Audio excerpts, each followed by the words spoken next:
So someone on Twitter asked that I look at the latest Grovel Institute video, and I actually not sure if I wanted to react to this because I've actually talked about this before.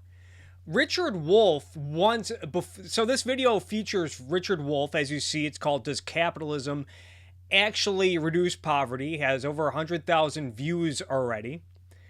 And Richard Wolff already talked about this issue on the Michael Brooks show over a year ago. And if you go to my video, I did a video on this segment, and you'll notice first off, Richard Wolff is an economist, and he was responding to Milton Friedman, the economist Milton Friedman, Chicago economist, Chicago School of Economics economist. That Milton Friedman said that countries that embrace capitalism see reductions in poverty, increase in standard of living, whereas the countries that embrace central planning as a means of reducing poverty, they struggle with poverty. They have widespread poverty, most notably the communist countries. And Richard Wolff did not have an argument against that fact, and he doesn't really have one here either. So let's check it out. Here's something you hear a lot. Say what you will about capitalism, you can't deny it's lifted people out of poverty. I hear that all the time, especially when I'm talking about rising inequality and a vanishing middle class. So notice the pivot here already. He talks about the reduction of poverty, and then he pivots it to wealth inequality and the shrinking middle class. And my assertion, my whole stance on that is, who cares about so-called economic classes? They are arbitrary groupings of people. I don't worship groups of people or classes of people. But wealth inequality, is that the concern, or is it poverty reduction? So imagine if I were to offer you this. What if I were to tell you that in 10 years we would solve homelessness completely. We'd eradicate it. We would find every homeless person in America an adequate house. But the trade-off to that would be that the 1% gets richer, that banks make money, that housing developers make money. Would you take that trade-off? I highly doubt Richard Wolff would. But then again, I think this is based on Richard Wolff's rather zero-sum view of economics. He thinks wealth is fixed, it's not created, and if someone has money, it must mean that they have taken away from someone who has no money. The rates of extreme poverty, we are told, have plummeted under global capitalism. We are told that global capitalism has cut poverty. And also, if you want to reduce wealth inequality, if that's your focus, then why not just go back to the primitive days? Why not go back to prehistoric times when we were all hunters and gatherers walking around naked? I mean, everyone was relatively equal back then, equally poor in terms of wealth. By as much as 80 or 90%. This reminds me of my mother. Whenever I ranted about how bad the situation was today, she would tell me how much worse it had been before. Be grateful for the improvements, Richard, she would say. I wasn't convinced then, and I'm not now. These champions of capitalism are slick, I'll give them that, but here's why they're wrong. Their clever math comes from how they define poverty.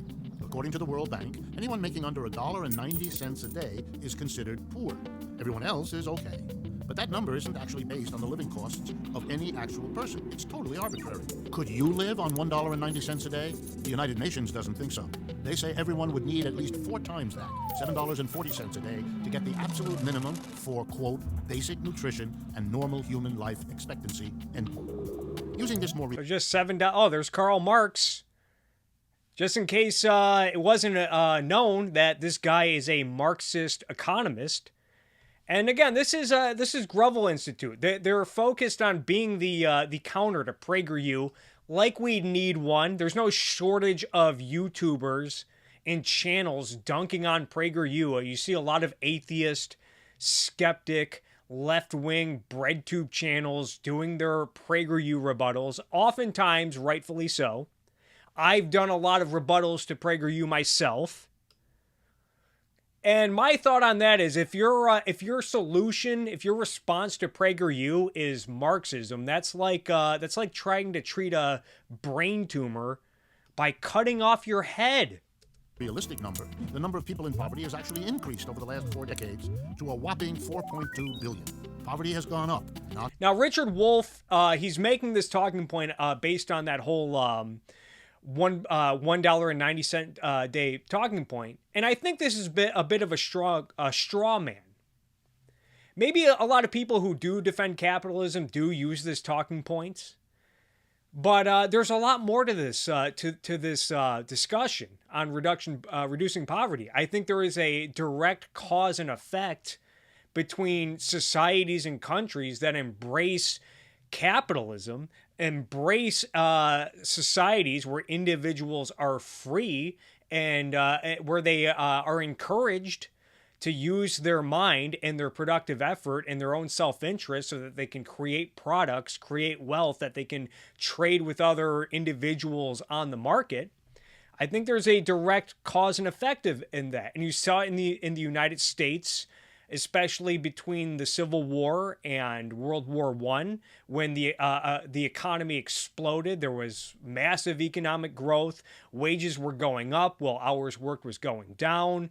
There were a lot of new inventions, new businesses, light bulbs, oil, automobiles, skyscrapers, a lot of wealth creation during this time. This was before the Progressive Era and the New Deal and all of the attempts by government to plan and manage the U.S. economy, even though there was elements of that back then with railroad subsidies and antitrust.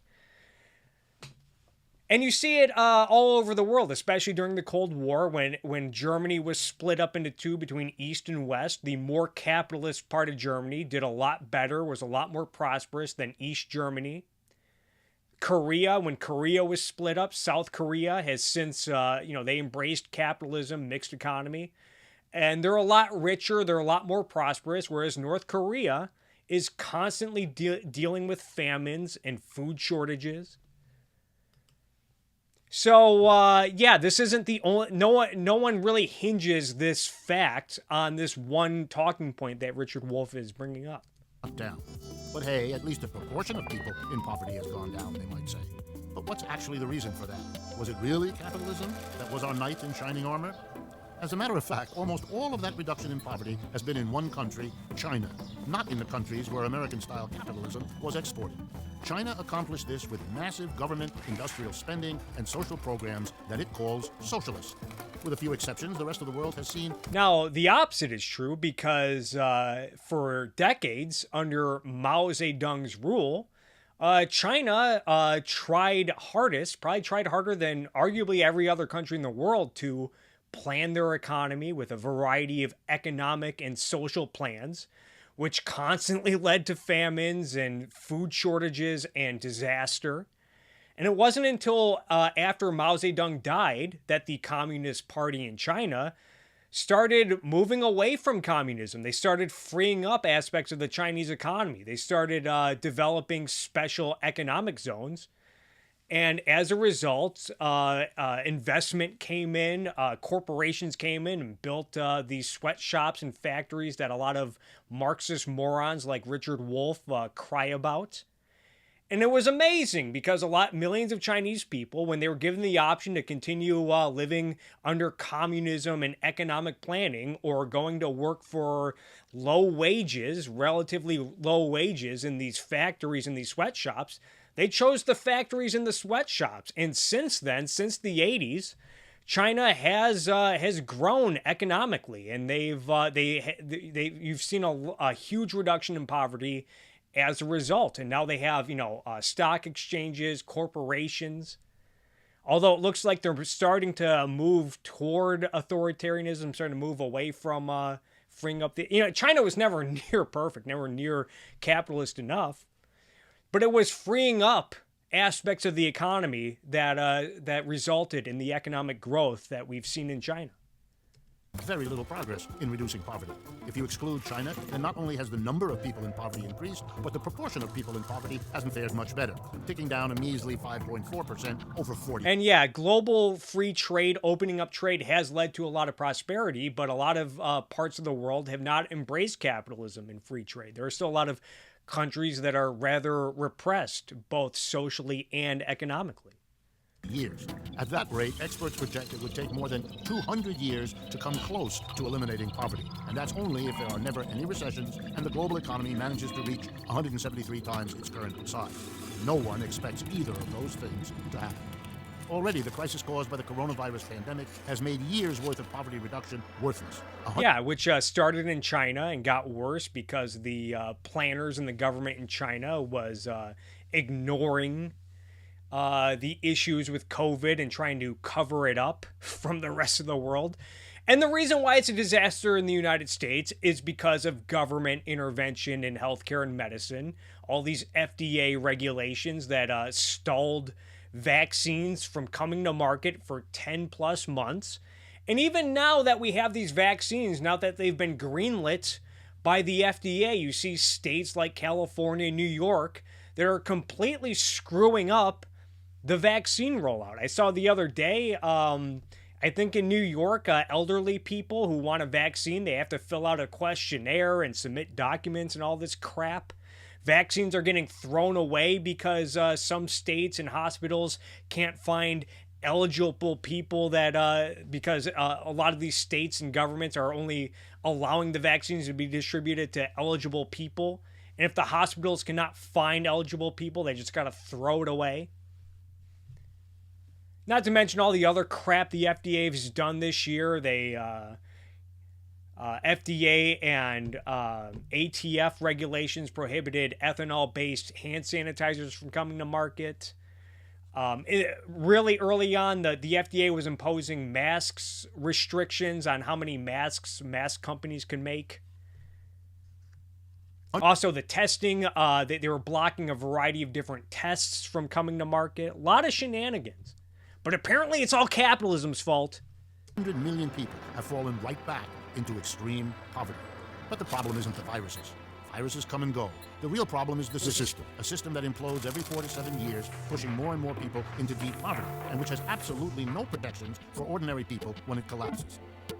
Even the defenders of the system have started to admit just how flawed it is. The World Bank itself now says that reducing inequality by just 1% a year... Again, is it reducing inequality or is it reducing poverty? Which is it? They're not the same. ...would lift more people out of poverty than increasing economic growth. So if we just blew up all of the wealth and we had no inequality, people would be less poor? 1% above current forecasts. That's not to say some things haven't gotten better. But where they are, it's because of ambitious government programs. That's why... yeah, it's all because of the central planners. Cuba, an avowedly socialist... Cuba. ...country under a decades-long embargo, has a lower... Under a decades-long embargo, guys, if the more capitalist countries would just trade with these poor communist countries, they wouldn't be so bad. ...rate of infant mortality, a higher life expectancy, and a higher rate of literacy than the much wealthier... Higher rate of literacy by what, 0.8%? Meanwhile, they don't have free speech in Cuba. You're not allowed to publish stuff that's, anti-revolutionary. Wow, how wonderful Cuba... Now, it's interesting that Richard cherry picks these stats. He doesn't tell you that I think the average Cuban takes home $20 a month in salary. I think I read a stat that there's 7 computers for every 1,000 people in Cuba. Less than 5% of Cubans have the internet. I've also heard the infant mortality comparison is questionable because they're getting numbers from the Cuban government, and I forgot what exactly it was, but they don't count certain deaths as part of infant mortality that the United States does, and that's why their number is lower. But yeah, Cuba, apparently their life expectancy is 76.9 years compared to 74.7 years in the U.S., so they get 2 more years. Yeah, I'd rather have 74 years in America than 77 years in Cuba. You'd think if Cuba was such a wonderful place that Floridians would be building boats out of trash to brave the shark-infested waters in the Caribbean to go to Cuba.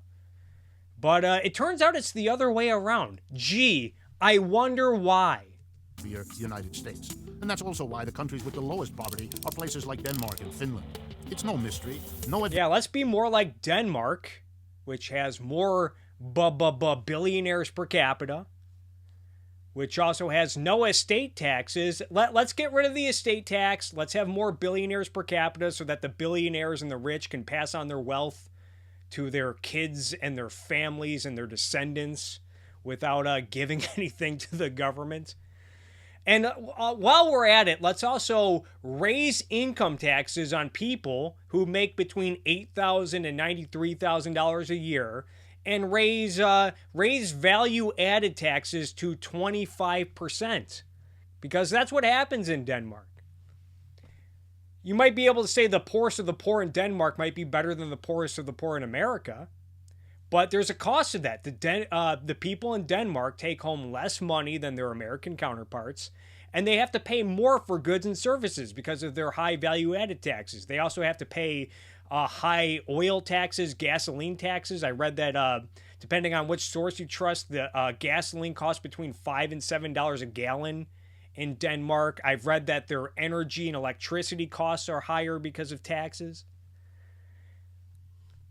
But again, Denmark isn't completely socialist. It's still a relatively mixed economy. They still have elements of capitalism, and they would not have all this wealth to redistribute in the first place if it were not for corporations and businesses creating the wealth and creating the jobs that allows the government to tax. So yeah, I highly doubt that Richard Wolff would stop short at Denmark, given that he's a Marxist economist. Advanced economy has ever achieved low poverty rates without high levels of government social spending. And the fact is, capitalists have always fought against those policies, against progressive taxation, against minimum wages, against social welfare programs, against union bargaining. Yeah, I think the proper role of government is the protection of individual rights and property rights. It's not to reduce poverty, especially considering that the only way they can do it is by taking money from people by force. Poverty has been reduced not by capitalism, but in spite of and against. Poverty is man's default natural state, and the only way for people to get out of poverty is to use reason. Reason is man's basic tool of survival, and people need to be free from coercion in order to think for themselves and put their mind to work, use reason to survive, and to embrace values, to pursue values, and to pursue happiness. Capitalists' opposition. So it's not just that capitalism doesn't fix poverty. It plunges more and more people into desperation so that the system can survive. The rising number of people in poverty can attest. And today's United States is not nearly capitalist enough. And despite what the inaccurate statistics might suggest, as long as we have a system designed around profit. That's how you know that he would not stop short at Denmark, because they still have corporations and businesses, big corporations, that are focused on making profits and making money. Richard Wolff and the Grovel Institute are full of shit.